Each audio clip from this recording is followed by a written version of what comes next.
कृष्णायादवेन्द्राय ज्ञानमुद्राय योगिने नाथाय गणेशाय नमो वेदान्तवेदिने रामाय रामभद्राय रामचन्द्राय वेदसे रघुनाथाय नाथाय सीताय पते नमः मनोजवं मारुततुल्यवेगं जितेन्द्रियं बुद्धिमतां वरिष्ठं वातात्मजं वानरयोत्तमुख्यं श्रीरामदूतं शरणं प्रपद्ये।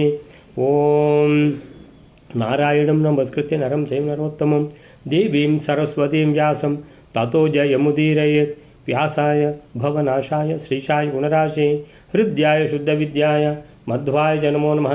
तपस्वाध्याय शुश्रूषा कृष्णपूजारतं मुनिं विश्वेशमिष्टदं वन्दे परिव्राट् चक्रवर्तिनं श्रीगुरुभ्यो नमः हरिः ಓಂ.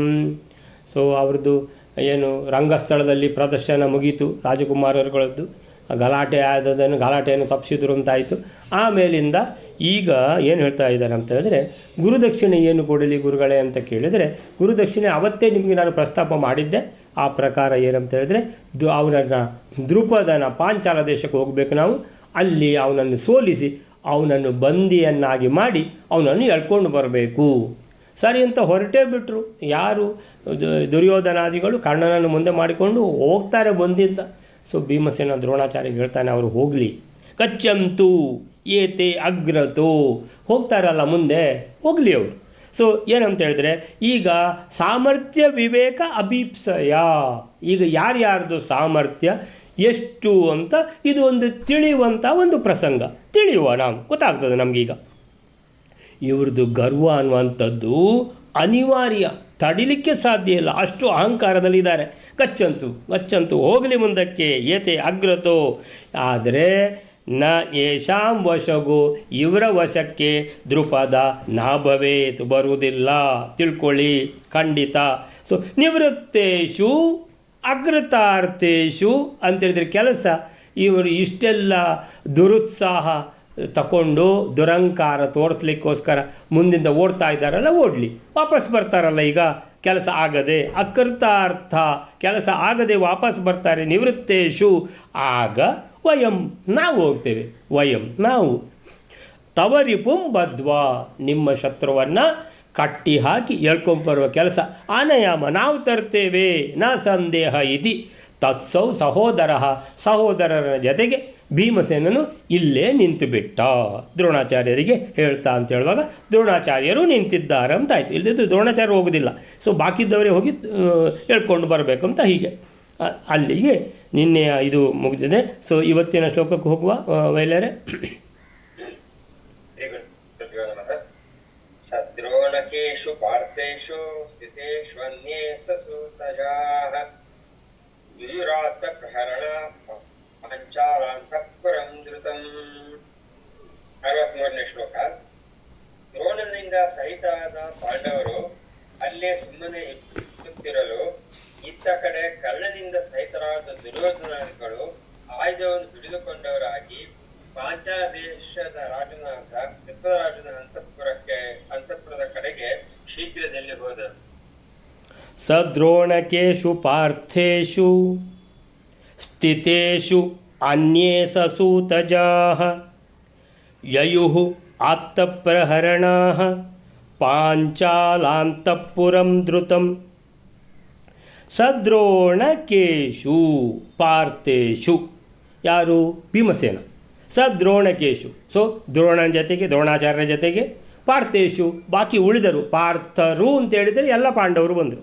ಪಾರ್ಥೇಶು ಅದು ಬಹುವಚನ. ಪಾರ್ಥೇಶು ಅಂತ ಹೇಳಿದರೆ ಎಲ್ಲ ಪಾಂಡವರ ಜೊತೆಗೆ ಭೀಮಸೇನ ದ್ರೋಣಾಚಾರ್ಯರು ನಿಂತು ಬಿಟ್ಟಿದ್ದಾರೆ. ಸ್ಥಿತೇಶು, ಅಲ್ಲೇ ನಿಂತಿದ್ದಾರೆ. ಇವರು ಹೋಗುವವರು ಹೋಗಲಿ. ಸೊ ಮುಂದೆ ಹೋಗಲಿಲ್ಲ. ಮುಂದೆ ಯಾರು ಹೋಗಿದ್ದಾರೆ? ದುರ್ಯೋಧನಾದಿಗಳು, ಕರ್ಣ ಮುಂದೆ ಹೋಗಿದ್ದಾರೆ. ಅನ್ಯೇ, ಉಳಿದವರು ಯಾರು? ದುರ್ಯೋಧನಾದಿಗಳು. ಸಸೂತಜಾಹ, ಸೂತಪುತ್ರ ಕರ್ಣನೊಟ್ಟಿಗೆ ಹೋಗಿದ್ದಾರೆ. ಅನ್ಯೇ ಸಸೂತಜಾಹ. ಯಯುಹು ಆಪ್ತಪ್ರಹರಣ ಅಂದರೆ ಮಧ್ವಾಚಾರ್ಯರು ಸಸೂತಜ ಅಂತಲೇ ಹೆಸರಿಟ್ಟಿದ್ದಾರೆ. ಅಂದರೆ ಈಗ ಅವನು ಅಂಗದೇಶದ ರಾಜ, ಯಾರು? ಕರ್ಣ. ಆದರೂ ಮಧ್ವರು ಅದನ್ನು ಗುರುತಿಸಲಿಲ್ಲ. ಸೂತಜಾಹ, ಸಸೂತಜಾಹ ಅಂದರೆ ಸೂತಪುತ್ರ ಕರ್ಣನೊಟ್ಟಿಗೆ ಹೋಗಿದ್ದಾರೆ ಅಂತ ಹೇಳಿದ್ರೆ, ಇಲ್ಲ ಅಂಗದೇಶದ ರಾಜ ಅಂತೇಳಿದರೆ ಅದು ಏನಂತೇಳಿದರೆ ಒಂದು ಸೇಡು ತೀರಿಸಿಕೊಳ್ಳಿಕ್ಕೋಸ್ಕರ ಪಟ್ಟಾಭಿಷೇಕ ಮಾಡಿದ್ದು, ಒಂದು ಪ್ರೀತಿಯಿಂದ ಮಾಡಿದ್ದಲ್ಲ ಅಂತ ಒಂದು. ಎರಡನೇದ್ದು, ಕ್ಷತ್ರಿಯರು ಮುಫ್ತ್ ಧರ್ಮಕ್ಕೆ ಕೊಟ್ಟರೆ ತಗೊಳ್ಬಾರದು. ಅದು ಧರ್ಮಕ್ಕೆ ಕೊಟ್ಟರೆ ತಗೊಳ್ಳೋದು, ಅದು ಬ್ರಾಹ್ಮಣ ವರ್ಣದಲ್ಲಿ ಆಗ್ಬೋದು ದಾನ ತಗೊಳ್ಳೋದು, ಅದು ಇದೆಲ್ಲ. ಕ್ಷತ್ರಿಯರಿಗೆ ಇಲ್ಲ, ಅವರು ಸಾಹಸ ಮಾಡಿ ಅವರು ಮಾಡಿ ತೋರಿಸ್ಬೇಕು, ಕೆಲಸ ಮಾಡಿ ಅದಕ್ಕೆ ತಗೊಳ್ಬೇಕಷ್ಟೆ. ಅವರು ಬಾಹುಬಲ ಪ್ರದರ್ಶನ ಮಾಡಿ ಬಾಹುಬಲದಿಂದ ಸಂಪಾದಿಸಬೇಕು ಅವರು, ಹಾಗೆ ತಗೊಳ್ಳಿಕ್ಕಿಲ್ಲ. ಸೊ ಹಾಗಾದರೆ ಎರಡು ಮಿಸ್ಟೇಕ್ ಆಯಿತು. ಮೂರನೇದ್ದು, ಸೂತಪುತ್ರ ಅವನು ಕ್ಷತ್ರಿಯ ರಾಜಕುಮಾರರೊಟ್ಟಿಗೆ ಯುದ್ಧ ಮಾಡಲಿಕ್ಕಿಲ್ಲ ಅಂತ ಧರ್ಮ ಸಂಸ್ಥಾಪನೆ ಮಾತು ಭೀಮ ಹೇಳಿದಾಗ, ನೀನು ಸೂತಪುತ್ರ ಆದರೆ ನಾನು ಅವನ ರಾಜ್ಯಾಭಿಷೇಕ ಮಾಡಿಬಿಡ್ತೇನೆ, ಅವನಿಗೆ ಯುದ್ಧ ಮಾಡಲಿಕ್ಕೆ ಅಧಿಕಾರ ಬರ್ತದೆ ಅಂತ ಹೇಳಿದರೆ ಇದೇನು ಅಧರ್ಮವನ್ನೇ ಸ್ಥಾಪನೆ ಮಾಡ್ತಾ ಇದ್ದಾನೆ ದುರ್ಯೋಧನ. ಆದ್ದರಿಂದಲೂ ಅದನ್ನು ಗುರುತಿಸುವಂಗಿಲ್ಲ. ಆಮೇಲಿಂದ ಇಲ್ಲಪ್ಪ ಅದೆಲ್ಲ ಇರಲಿ, ಇದು ಅಟ್ಲೀಸ್ಟ್ ಅವನು ಪರಶುರಾಮ ಆಚಾರ್ಯರಿಂದ ಕಲಿತು ಬಂದಿದ್ದಾನಲ್ಲ, ಅದಕ್ಕಾದರೂ ಒಂದು ಪರಶುರಾಮ ಶಿಷ್ಯ ಅಂತ ಹೇಳಬೇಕಲ್ವಾ ಅಂತ ಹೇಳಿದರೆ, ಎಂಥ ಪರಶುರಾಮ ಶಿಷ್ಯ? ಲಾಸ್ಟಿಗೆ ಬರುವಾಗ ಏನಾಯಿತು? ಸೊ ಬರುವಾಗ ಒಂದು ಬಣ್ಣ ಬದಲಾಗಿ ಬಣ್ಣ ಬಯಲಾಯಿತು, ಯಾರ್ದು? ಕರ್ಣಂದು. ಸೊ ಏನು ಮಾಡಿದರು? ಶಾಪ ಕೊಟ್ಟು ಬಿಟ್ಟರು. ಏನಂತ ಹೇಳಿದರೆ, ನಿನಗೆ ಯಾವಾಗ ನೀನು ಸ್ಪರ್ಧಿಸ್ಲಿಕ್ಕಂತ ಹೋಗ್ತೀಯಾ ಎದುರಾಳಿಯನ್ನು, ಗೆಲ್ಲಲಿಕ್ಕಂತ ಹೋಗ್ತೀಯಾ, ಈಗ ಹೋದದ್ದೇನು ಕರ್ಣ ಗೆಲ್ಲಲಿಕ್ಕೆ ಅಂತ ತಾನೆ, ಆವಾಗ ನಿನಗೆ ಮಂತ್ರವೇ ಮರೆತು ಹೋಗ್ತದೆ, ದಿವ್ಯಾಸ್ತ್ರಗಳು ಮರೆತು ಹೋಗ್ತದೆ, ಸಾಮಾನ್ಯ ಅಸ್ತ್ರಗಳನ್ನು ಉಪಯೋಗಿಸ್ಬೋದು ಅಂತೇಳಿದರೆ ಏನು ಅದು ಪ್ರಯೋಜನ ಇಲ್ಲದ್ದು ಅಂತೇಳಿದರೆ ಅವನು ಸೂತಪುತ್ರನೇ, ಇನ್ಯಾವುದಕ್ಕೂ ಪ್ರಯೋಜನ ಇಲ್ಲ, ನಾಲಾಯಕ್ಕೂ ಅನ್ನುವಂಥದ್ದು. ಸೊ ಭೀಷ್ಮಾಚಾರ್ಯರು ಕೂಡ ಅದೇ ಹೇಳಿದ್ದಾರೆ. ಅಂತೇಳಿದರೆ ಏನೂ ಇಲ್ಲ, ಮಧ್ವಾಚಾರ್ಯರು ಏನಾದರೂ ಅವರಿಗೇನಾದರೂ ಕನ್ಫ್ಯೂಸ್ ಆಯಿತಾ ಅಂತ ಹೇಳಿದರೆ ಇಲ್ಲ, ಭೀಷ್ಮಾಚಾರ್ಯರು ಅದೇ ಹೇಳಿದ್ದಾರೆ, ಆ ಸೂತಪುತ್ರ ಬೇಡ ನಮಗೆ ಅಂತ, ಅವನನ್ನು ಹೊರಗಿಡಿ ಅಂತ. ನಾನು ಯಾವಾಗ ಸೇನಾಧಿಪತಿ ಇರ್ತೇನೋ ಆ ಸೂತಪುತ್ರ ಬರೋದು ಬೇಡ ಅಂತ. ಹಾಗಾದರೆ ಸರಿ ಆಯಿತು. ಭೀಷ್ಮಾಚಾರ್ಯರು ಏನು ಮಹಾಭಗವತ್ ಭಕ್ತರು, ಪರಶುರಾಮ ಆಚಾರ್ಯರ ಶಿಷ್ಯರು, ಎಷ್ಟು 700 ವರ್ಷ ಕಲ್ತವ್ರು ಅವರು. ಸೊ ಅವರಿಂದ ಮಿಸ್ಟೇಕ್ ಆಗೋದಿಲ್ಲ ಅಂತ ಎಣಿಸ್ಕೊಂಡು, ಅಂದರೆ ದ್ರೌಪದಿಯ ಮಾನಭಂಗ ಇದರಲ್ಲಿ ಬಾಯಿ ಮುಚ್ಕೊಂಡಿದ್ರು ಅಂತ ಒಂದು ಮಿಸ್ಟೇಕ್ ಮಾಡಿದ್ದಾರೆ, ಇರಲಿ. ಸೊ ಆದ್ದರಿಂದ ಭೀಷ್ಮಾಚಾರ್ಯರು ಕೂಡ ಹಾಗೆ ಹೇಳಿದ್ದಾರೆ ಕರ್ಣನ ವಿಷಯದಲ್ಲಿ, ಅವನು ಸೂತಪುತ್ರ, ಅವನು ಬೇಡ ಅಂತ. ಸೊ ಆ ರೀತಿಯಲ್ಲಿ ಮಧ್ವಾಚಾರ್ಯರು ಕೂಡ ಅದೇ ಹೇಳಿದರು, ಸೂತಪುತ್ರನೊಟ್ಟಿಗೆ ಹೋಗಿದ್ದಾರೆ ಅಂತ. ಇರಲಿ. ನಂತರ ಯಯುಹು ಆಪ್ತಪ್ರಹರಣ ಅಂತೇಳಿದ್ರೆ, ಹೋಗುವಾಗ ಭಾಳ ಉತ್ಸಾಹದಿಂದ ಹೋಗಿದ್ದಾರಲ್ಲ, ಹೇಗೆ ಹೋಗ್ತಾ ಇದ್ದಾರೆ ಅಂದರೆ, ಯಯುಹು ಹೋದರು, ಆಪ್ತಪ್ರಹರಣ ಅಂತೇಳಿದ್ರೆ ಅವರನ್ನು ಯಾರಿಗೆ ಶತ್ರುವನ್ನು ದಮನ ಮಾಡಲಿಕ್ಕೆ ಏನು ಬೇಕು? ಆಯುಧಗಳು ಬೇಕು. ಸೊ ಪ್ರಹರಣ ಅಂದರೆ ಆಯುಧಗಳನ್ನು ತಗೊಂಡು, ಆಪ್ತಪ್ರಹರಣ. ಸರ್ವಪ್ರಹರಣಾಯುಧ ಓನ್ನಮೈತಿ ಅಂತ ಬರ್ತದೆ ನೋಡಿ, ಸರ್ವಪ್ರಹರಣಾಯುಧ ಅಂತೇಳಿದರೆ ಎಲ್ಲರನ್ನೂ ನಾಶ ಮಾಡುವಂಥ ಆಯುಧ ಯಾವುದು? ಚಕ್ರ ಅಂತ ಭಗವಂತನ. ಸೊ ಯಯುಹು ಆಪ್ತಪ್ರಹರಣ, ಆಯುಧಗಳನ್ನು ಹಿಡ್ಕೊಂಡು ಹೋಗಿದ್ದಾರೆ. ಆಪ್ತ ಅಂದರೆ ತೆಗೆದುಕೊಂಡು, ಆಯುಧಗಳನ್ನು ತೆಗೆದುಕೊಂಡು ಹೋಗುವವರಾಗಿ, ಅಂದರೆ ಆಯುಧಗಳನ್ನು ತಗೊಂಡು ಹೋಗಿದ್ದಾರೆ ಅಂತ. ಪಾಂಚಾಲ ಅಂತಃಪುರಂ ಧೃತಂ ಅಂದರೆ ಬೇಗ ಬೇಗ ಹೋಗಿದ್ದಾರೆ ಅಂತೇಳಿದರೆ, ನಾವು ಅವನನ್ನು ಸೋಲಿಸಿ ಅವನನ್ನು ಎಳ್ಕೊಂಬರಬೇಕು ಅಂತ. ಏನಂತ ಎಣಿಸಿದ್ದಾರೆ? ದನನ ಅದು. ಸೊ ಪಾಂಚಾಲ ಅಂತಃಪುರಂ ಧೃತಂ. ಪಾಂಚಾಲ ಅಂತಃಪುರಂ ಅಂದರೆ ಪಾಂಚಾಲ ದೇಶದ ಅರಮನೆ ಅಂತಃಪುರ. ಸೊ ಅಂತಃಪುರಂಗೆ ಹೋಗಿ ನುಗ್ಗಿದ್ದಾರೆ ಅನ್ನುವಂಥದ್ದು. ಅವರು ನುಗ್ಗಿದ್ದಾರೆ, ಇವರು ಇಲ್ಲೇ ಇದ್ದಾರೆ ಅನ್ನುವಂಥ ಪ್ರಸಂಗ.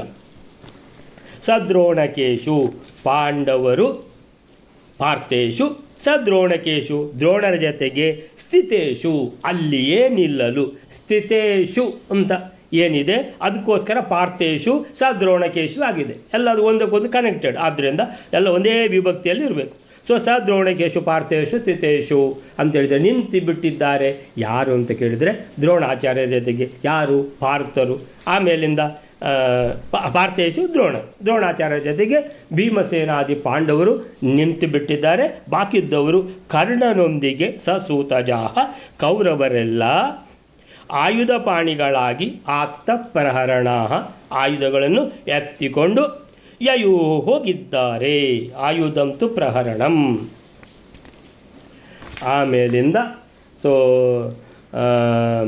ಪಾಂಡವರು ಹಿಂದೆ ಉಳಿದಿದ್ದಾರಾ, ಬರ್ತಾ ಇದ್ದಾರಾ? ಅಲ್ಲ, ಪಾಂಡವರು ನಮ್ಮ ಜೊತೆಗೆ ಇರಬೇಕು, ನೋಡಲೇ ಇಲ್ಲ ಅವರು, ಅಂದರೆ ಅವರು ಬೇಡ ಅಂತ ಹಾಗೆ ಮುಂದೆ ಸೀದಾ ಹೋಗಿಬಿಟ್ಟಿದ್ದಾರೆ. ಪಾಂಡವರು ಹಿಂದುಳಿದದ್ದು ಏತಕ್ಕೆ?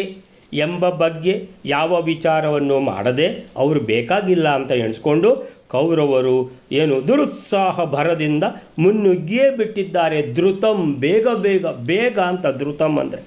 ಸೊ ಹೀಗೆ ದೊಡ್ಡವರ ರೀತಿಯನ್ನು ಅರ್ಥ ಮಾಡಿಕೊಂಡು ನಡಿಲಿಕ್ಕೆ ಕೂಡ ಸಂಸ್ಕಾರ ಬೇಕು. ಎಲ್ರಿಗೂ ಅದು ಅರ್ಥ ಆಗೋದಿಲ್ಲ. ಅವ್ರು ನಿಂತಿದ್ದಾರೆ ಅಂದರೆ ಯಾಕೆ ನಿಂತಿದ್ದಾರೆ, ಏನು ಯಾಕೆ ಬರಲಿಲ್ಲ ಅಂತ ಯೋಚನೆ ಮಾಡಬೇಕಲ್ಲ. ಇಲ್ಲ, ಸೀದಾ ಹೋಗಿದ್ದಾರೆ. ನೆಕ್ಸ್ಟ್ ಶ್ಲೋಕವೇನಾರೆ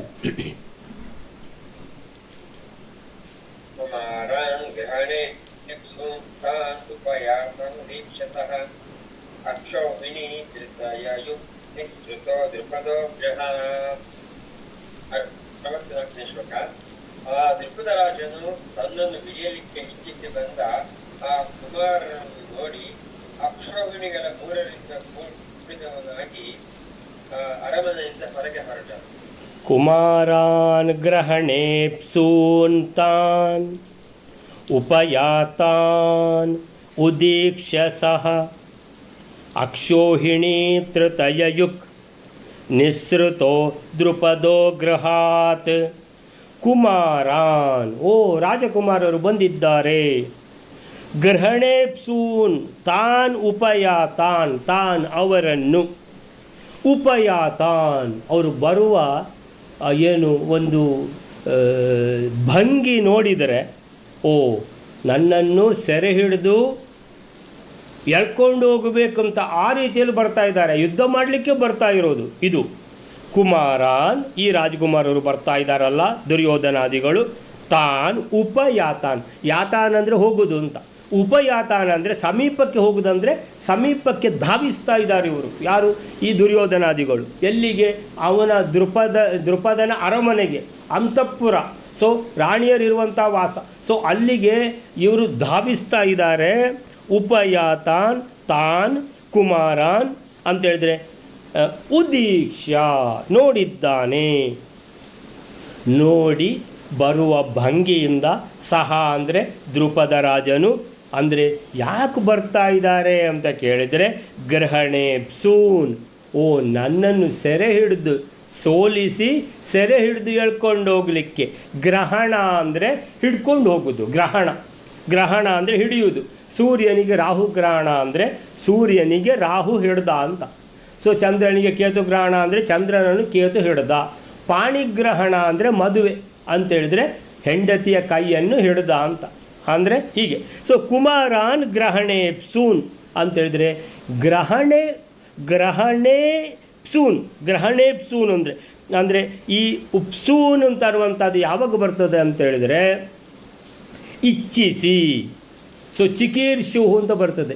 ಕರ್ತುಂ ಇಚ್ಛುಂ ಚಿಕೀರ್ಷುಹು, ಭೋಕ್ತುಂ ಇಚ್ಛುಹು ತಿನ್ನಲಿಕ್ಕೆ ಯಾರಿಗೆ ಇಚ್ಛೆ ಇದೆ, ಭೋಕ್ಷುಂ. ಹಾಗೆ ಇಲ್ಲಿ ಗ್ರಹಣೇಪ್ಸೂನ್ ಅಂತ ಹೇಳಿದರೆ ನನ್ನನ್ನು ಹಿಡಿಲಿಕ್ಕೆ ಇಚ್ಛುಕರಾಗಿ ಬರ್ತಾ ಇರುವವರು. ಸೊ ಗ್ರಹಣೇಪ್ಸೂನ್ ತಾನ್ ಅಂತ ಹೇಳಿದ್ರೆ ನನ್ನನ್ನು ಸೆರೆ ಹಿಡಿಯಲು ಬರ್ತಾ ಇದ್ದಾರೆ ಅನ್ನುವಂಥದ್ದು ದ್ರುಪದ ರಾಜನಿಗೆ ತಿಳಿದು ಬಿಡ್ತು. ಅಂದರೆ ಯಾರಾದರೂ ಗೂಢಚಾರರು ಅವರು ಮಾತಾಡೋದನ್ನು ಕೇಳಿ, ಸೊ ಇವರು ಹಿಂದಿನವರು ಬರೋದು ಬೇಡ, ನಮಗೆ ದ್ರುಪದ ರಾಜನ ಸೆರೆ ಹಿಡಿಲಿಕ್ಕೆ ಅವರೆಲ್ಲ ಬೇಕಾಗಿಲ್ಲ ಅಂತ ಮಾತಾಡಿದ್ದನ್ನು ಕೇಳಿ ಅವರು ಒಳಗಿಂದ ನ್ಯೂಸ್ ಕೊಟ್ಟಿದ್ದಾರೆ, ಯಾರು ಗೂಢಚಾರರು ಅದು ಇರಬಹುದು ಅಂತ ದ್ರುಪದನಿಗೆ ಗೊತ್ತಾಗಿಬಿಡ್ತು. ಇವರು ಬರುವಂಥ ಭಂಗಿ, ಇವರ ಅವಸರ, ಇವರು ಆಯುಧಗಳನ್ನು ಎತ್ತಿ ಹಿಡ್ಕೊಂಡು ಬರುವಂಥದ್ದು ಇದನ್ನೆಲ್ಲ ನೋಡಿದರೆ ಓ ಯುದ್ಧ ಮಾಡಿ ಹೇಳದೆ ಕೇಳದೆ ಧಾವಿಸ್ತಾ ಇದ್ದಾರೆ ಅಂತ ಹೇಳಿದ್ರೆ ಏನರ್ಥ ಅಂದರೆ ನನ್ನನ್ನು ಸೋಲಿಸಿ ನನ್ನನ್ನು ಎಳ್ಕೊಂಡು ಹೋಗಬೇಕಂತ ಬರ್ತಾ ಇದ್ದಾರೆ. ಹಾಗಾದರೆ ಈಕ್ಷ್ಯ ಅಂತ ಹೇಳಿದ್ರೆ ನೋಡಿ ಅಂತ. ಉದೀಕ್ಷ್ಯ ಅಂದರೆ ಕರೆಕ್ಟಾಗಿ ಅಂದರೆ ಅಂತ ಹೇಳ್ಕೊಂಡು ನಾನು ಯಾರಾದರೂ ಒಂದು ಹೊಸಬರು ಬಂದರೆ ಯಾರು ಬಂದದ್ದು ಅಂತ ನೋಡೋದಿಲ್ವ, ಅಂದರೆ ಒಂಚೂರು ಹಾರಿ ನೋಡಿದ ಹಾಗೆ. ಉದೀಕ್ಷ್ಯ ಉತ್ ಈಕ್ಷ್ಯ ಅಂತ. ಸೊ ಉದೀಕ್ಷ್ಯ ಅಂತ ಹೇಳಿದ್ರೆ ಸರಿಯಾಗಿ ಗಮನ ಇಟ್ಟು ನೋಡಿದ್ದಾನೆ ದ್ರುಪದ ರಾಜ, ಗೊತ್ತಾಯಿತು. ಓ ಹೀಗೆ ಅಂತೇಳಿದರೆ ಏನು, ಇದು ವಿದ್ಯಾಭ್ಯಾಸ ಎಲ್ಲ ಮುಗಿದಿದೆ. ಓ ನನ್ನ ಏನು ಶತ್ರು ದ್ರೋಣಾಚಾರ್ಯ ನಾನು ಅವತ್ತು ಅಪಮಾನ ಮಾಡಿ ಕಳಿಸಿದ್ದೇನೆ, ಬಹುಶಃ ದ್ರೋಣಾಚಾರ್ಯನೇ ಕಳಿಸಿದ್ರೂ ಇರ್ಬೋದು ಅಂತ ಈ ದ್ರುಪದ ಮಹಾರಾಜ ಯೋಚನೆ ಮಾಡ್ತಾನೆ. ಓ ನನ್ನನ್ನು ಸೆರೆ ಹಿಡಿದು ಕರ್ಕೊಂಡೋಗೋದಲ್ಲ, ಎಳ್ಕೊಂಡೋಗಲಿಕ್ಕೆ ಆ ಉತ್ಸಾಹ ನೋಡಿದರೆ ಇವ್ರದ್ದು ಅಹಂಕಾರ, ಉತ್ಸಾಹ, ಆಯುಧವನ್ನು ಎತ್ತಿಕೊಂಡು ಬರುವಂಥದ್ದು ಆತ್ತ ಪ್ರಹರಣಾಹ. ಸೊ ನೋಡಿದರೆ ಧೃತಂ ಪಾಂಚಾಲ ಅಂತಃಪುರಂ, ಹೋಗಿ ಪಾಂಚಾಲ ದೇಶದ ಅಂತಃಪುರವನ್ನೇ ಕುರಿತು ಧಾವಿಸ್ತಾ ಇದ್ದಾರೆ ಇವರು. ಉಪಯಾತಾನ್, ಹತ್ತಿರ ಬಂದುಬಿಟ್ರು. ಉಪಯಾತಾನ್, ಉಪ ಅಂದರೆ ಹತ್ತಿರ ಅಂತ, ಸಮೀಪ. ಉಪಯಾತಾನ್ ಅಂದರೆ ಸಮೀಪಕ್ಕೆ ಹೋಗಿದ್ದಾರೆ ಅಂದರೆ ಬಂದರು ಅಂತ. ದೃಪದ ನೋಡುವಾಗ ಸಮೀಪಕ್ಕೆ ಬಂದಾಯ್ತು ಇವರು. ಅಂದರೆ ದೃಪದನು ಕೂಡ ಅರ್ಜೆಂಟಾಗಿ ಏನು ಮಾಡಿದ, ಅಕ್ಷೋಹಿಣಿ ತೃತಯ ಯುಕ್ ಅಂದರೆ ಸಾಮಾನ್ಯವಾಗಿ ಯಾರಾದರೂ ಶತ್ರುಗಳು ದಾಳಿ ಮಾಡಿದರೆ ಅಂತ ಸೈನ್ಯ ಎಲ್ಲ ರೆಡಿ ಇರ್ತದೆ. ಸೊ ಅಕ್ಷೋಹಿಣಿ ತೃತಯ ಅಂದರೆ 3 ಅಕ್ಷೋಹಿಣಿ ಸೈನ್ಯ ರೆಡಿ ಇಟ್ಕೊಂಡಿದ್ದಾನೆ. ಅಕ್ಷೋಹಿಣಿ ತೃತಯ, 3 ಅಕ್ಷೋಹಿಣಿ.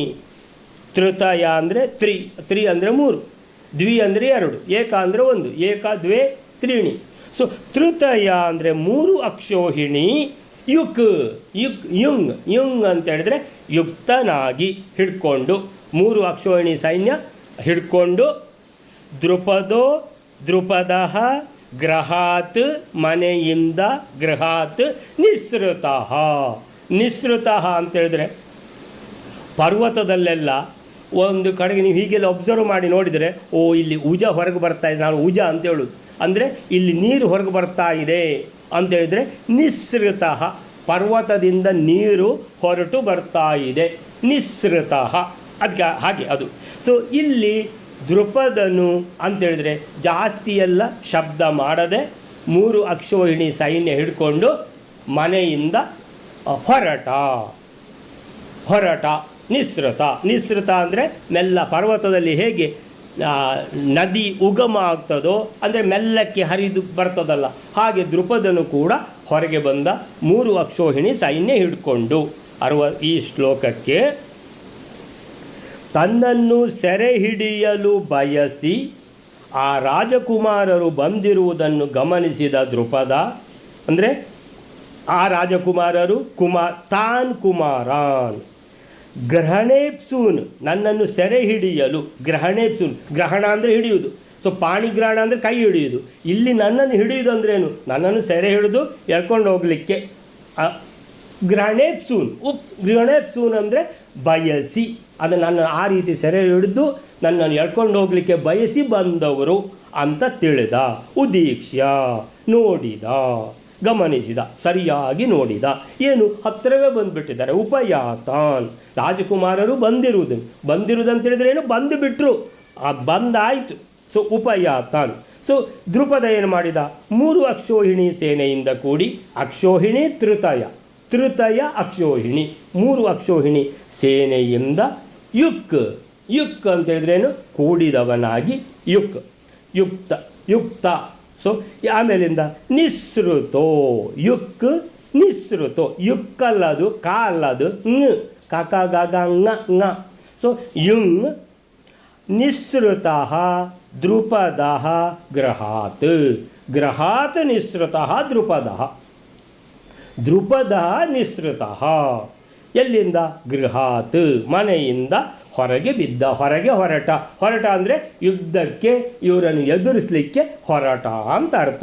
ಸೊ ದೃಪದನ ಸೇನೆ 3 ಅಕ್ಷೋಹಿಣಿಯಷ್ಟು ಅಪಾರವಾಗಿತ್ತು ಎಂಬ ಇಲ್ಲಿಯ ಉಲ್ಲೇಖ ಗಮನಾರ್ಹ. ಹೀಗಾಗಿ ಅಂದಿನ ಪ್ರತಿಷ್ಠಿತ ರಾಜರಲ್ಲಿ ದೃಪದನ ಸ್ಥಾನ ಅಗ್ರಶ್ರೇಣಿಯಲ್ಲಿತ್ತು. 3 ಅಕ್ಷೋಹಿಣಿ ಸೈನ್ಯ ಹಿಡ್ಕೊಂಡು ದೃಪದ ಹೊರಟಿದ್ದಾನೆ. ಸೊ ನೆಕ್ಸ್ಟ್ ಶ್ಲೋಕವೇಲರೆ,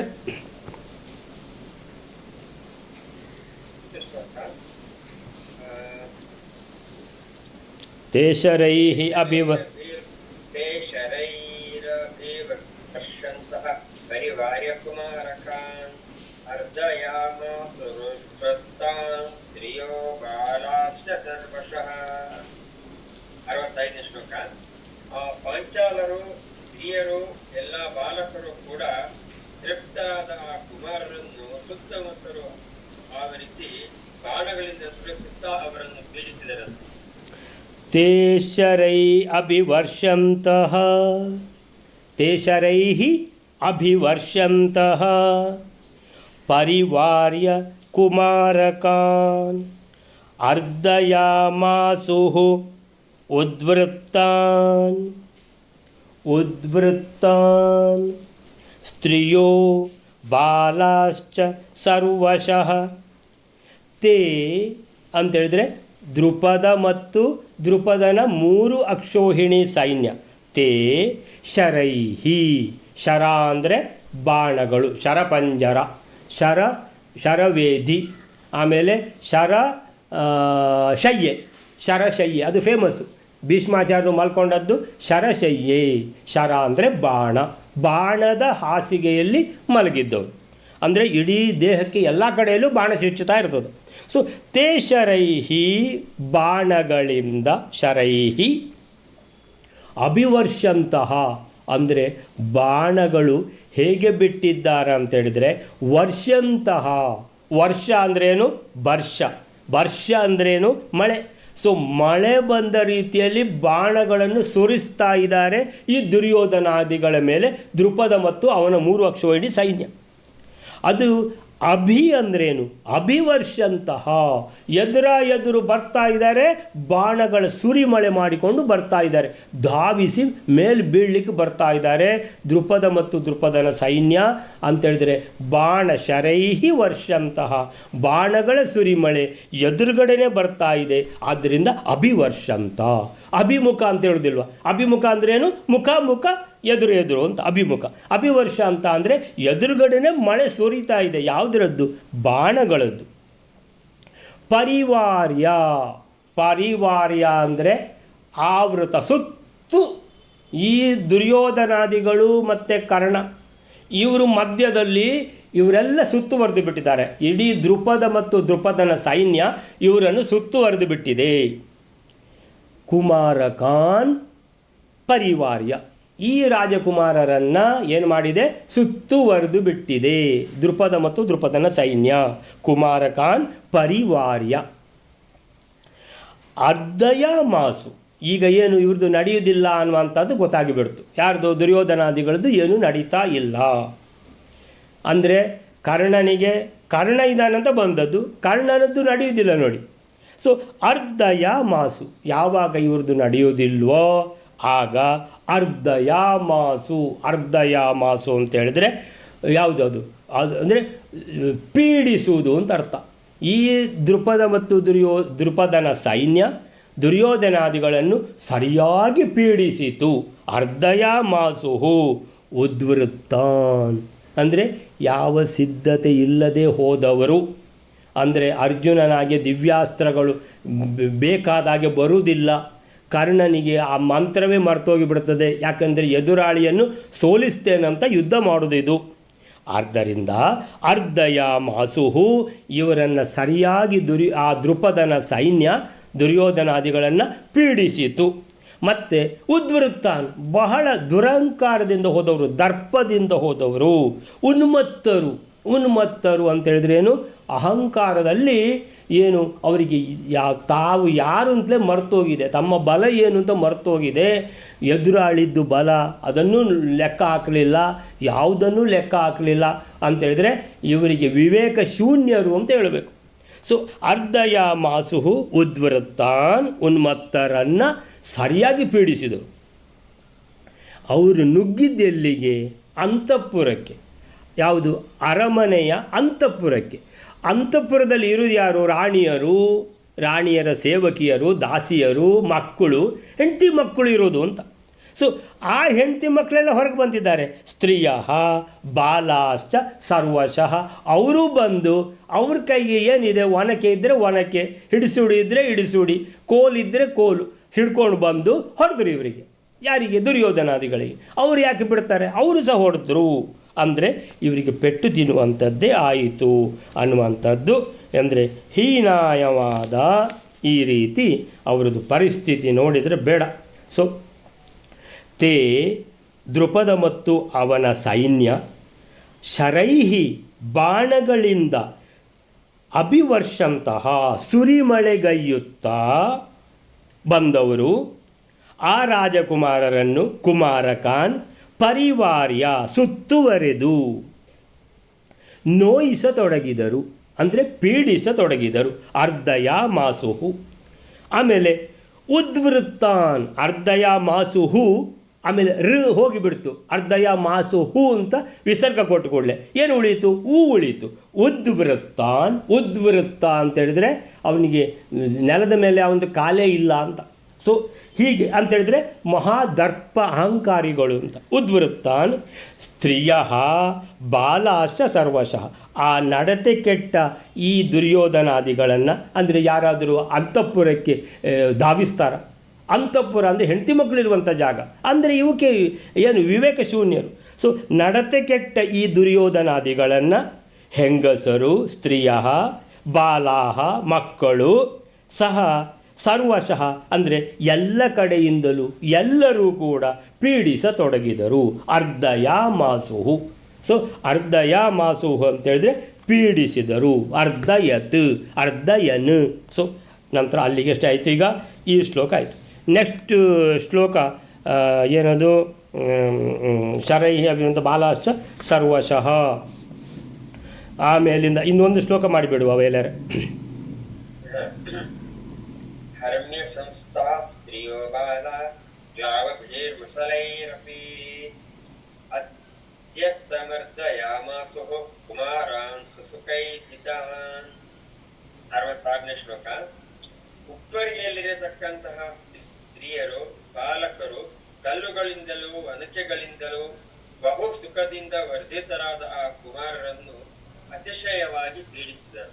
ಅಂದರೆ ಈಗ ಹೇಳಿದ್ದನ್ನೇ ಮತ್ತೆ ಸ್ವಲ್ಪ ವಿವರಣೆಯಿಂದ ಹೇಳಿದರು.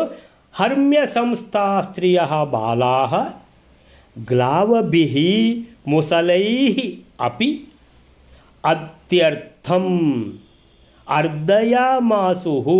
ಅರ್ಧಯಾಮಾಸು ಅದೇ ಶಬ್ದ ಬಂದಿದ್ದು ಮೊದಲು. ಅರ್ಧಯಾಮಾಸು ಪೀಡಿಸಿದರು. ಅರ್ಧಯಾಮಾಸು ಕುಮಾರಾನ್ ಸುಸುಖೇದಿತಾನ್. ಅದೇ ಕುಮಾರರನ್ನು ಪೀಡಿಸಿದ್ದು.